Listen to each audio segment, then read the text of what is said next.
गिन्नी और चीकू उस रहस्यमयी सुरंग में धीरे धीरे आगे बढ़ रहे थे। चारों तरफ नीली रोशनी चमक रही थी। अचानक उनके सामने एक पुराना रहस्यमयी किला दिखाई दिया। किला जंगल के बीच छुपा हुआ था और बहुत पुराना लग रहा था। लेकिन तभी गिन्नी ने देखा, किले के बीचों बीच एक विशाल जादुई उल्लू की पत्थर मूर्ति खड़ी थी और उसकी एक आंख खाली थी।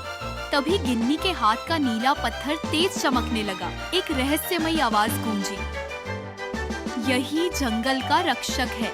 नीला पत्थर इसकी शक्ति का हिस्सा है।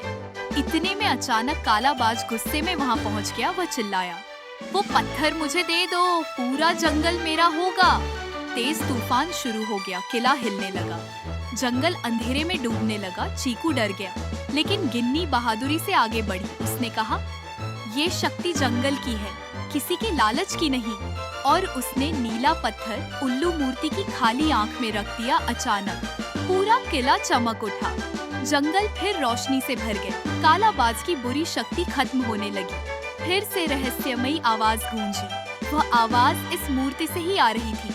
सालों पहले जंगल सूखने लगा था, तब इस जादुई पत्थर की शक्ति से जंगल में जीवन आया। पेड़ों की हरियाली, नदी का पानी, सब इसी पत्थर की वजह से है।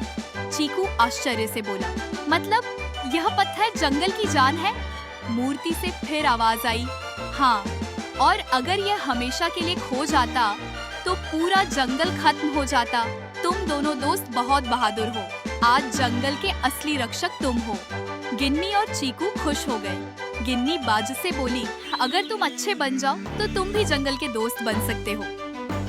कालाबाज को अपनी गलती का एहसास हुआ और उस दिन से गिन्नी, चीकू और कालाबाज मिलकर जंगल की रक्षा करने लगे।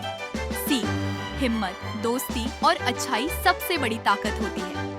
ऐसी ही मजेदार कहानियाँ देखने के लिए हमें फॉलो करना, सब्सक्राइब करना ना भूलें और कमेंट में जरूर बताएं कि आपको यह कहानी कैसी लगी।